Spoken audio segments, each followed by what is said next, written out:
République d'Haïti, située sur une petite île montagneuse des Caraïbes, est le seul pays de langue française aux Indes occidentales.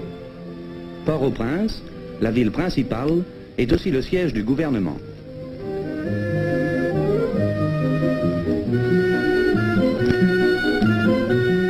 Dans cette contrée tropicale, à population très dense, vivent plus de 3 millions d'habitants.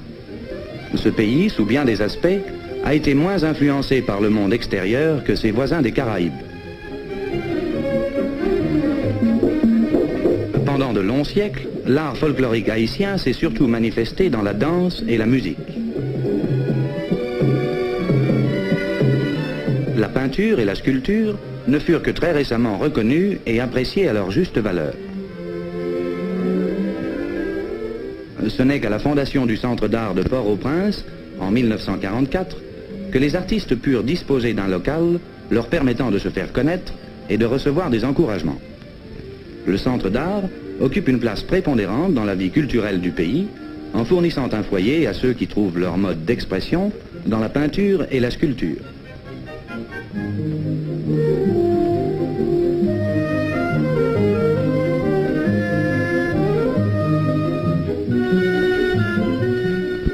La création de ce paradis est presque entièrement due à un Américain qui vint en Haïti pour enseigner l'anglais, DeWitt Peters. Artiste lui-même, il réalisa bientôt que rien n'était fait pour encourager l'art indigène. En outre, peu d'Haïtiens pouvaient se permettre d'acheter le matériel et la peinture indispensables. Peters, absolument déterminé à remédier à cet état de choses, y réussit en sollicitant l'aide du gouvernement haïtien et du département d'État américain. Sous leur patronage, le centre fut officiellement ouvert en 1944.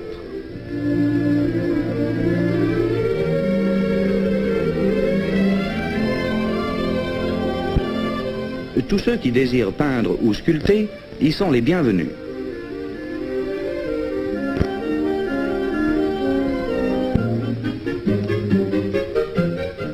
Certains sont des artisans accomplis, aimant à travailler dans une atmosphère appropriée et calme. D'autres commencent seulement à apprendre le maniement de leurs outils. Beaucoup sont occupés à différentes tâches manuelles pendant la journée et viennent au centre pendant leurs heures de loisirs. Il y a aussi ceux qui espèrent faire de l'art leur carrière, et ceux pour lesquels il n'est qu'un passe-temps, un moyen d'exprimer leur individualité plus complètement que dans leurs travaux habituels. Le centre accorde à tous son aide et ses facilités.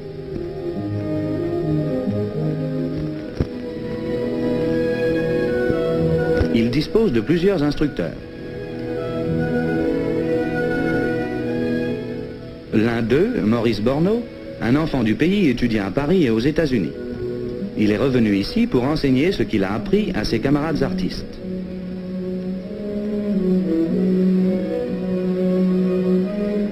Le centre aide l'artiste à soumettre son travail à l'attention du public. Et les galeries du centre donnent aux profanes la possibilité d'apprécier l'art de leurs compatriotes.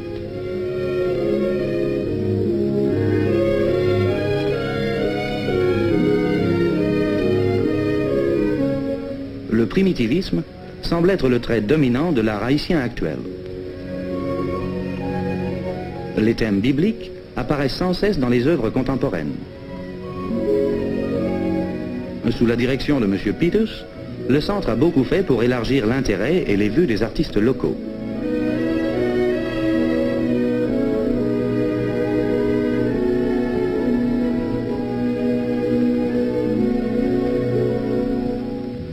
Des hommes comme Aubin et Hector Hippolyte, les meilleurs peintres de l'île, y ont été encouragés et ont reçu une aide précieuse.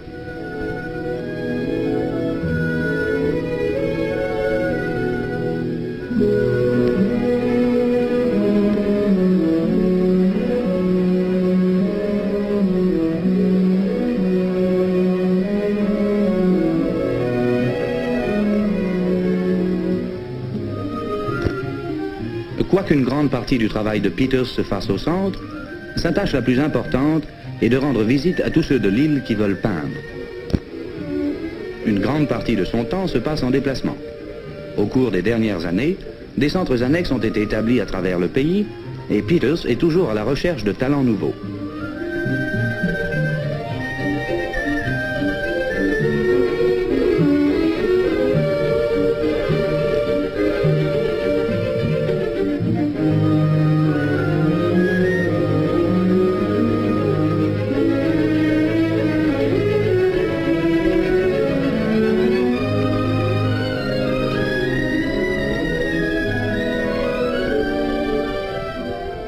Le talent n'est pas difficile à trouver.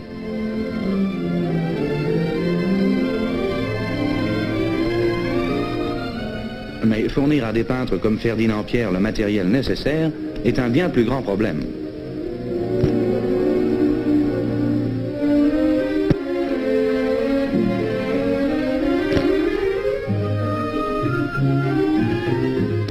Pierre, ancien tailleur venu à la peinture, y travaille dans son village natal, loin de toute influence extérieure.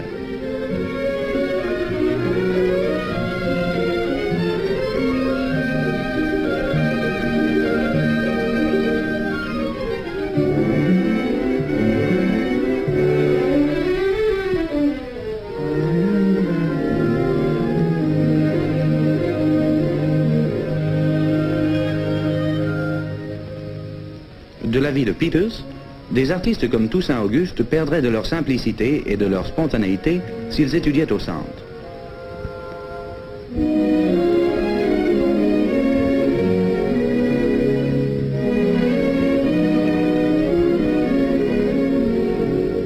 Il leur apporte continuellement encouragement, conseils et matériel nouveau.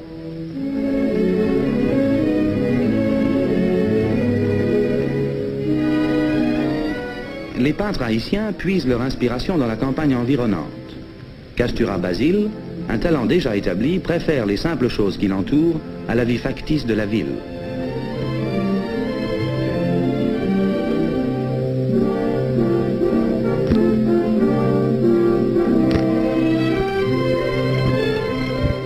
L'ouverture Poisson, lui, ne peut accorder tout son temps à la peinture car il est mécanicien d'aviation, mais il a découvert que l'art, plus que son travail, ouvrait un champ plus vaste à son imagination.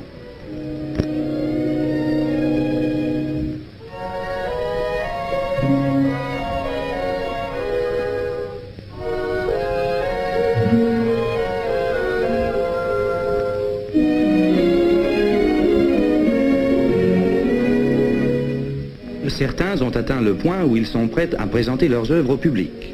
Des artistes de toute l'île ont soumis leurs idées en espérant être chargés d'exécuter les fresques murales de la cathédrale de Port-au-Prince.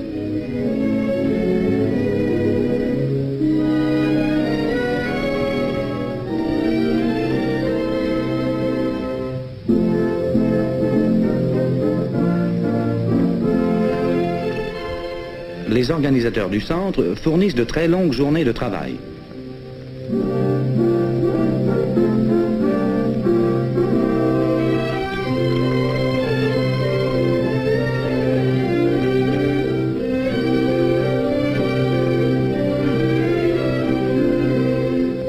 Des instructeurs comme Eldezir Carter, artiste originaire de Chicago, enseignent non seulement au centre, mais aussi sur les collines des environs et dans les villages retirés de l'intérieur.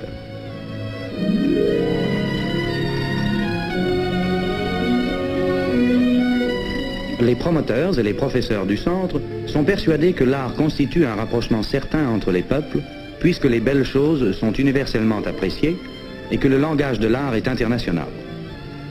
Le centre artistique d'Haïti joue un rôle important dans la création d'une compréhension meilleure et plus profonde entre les nations.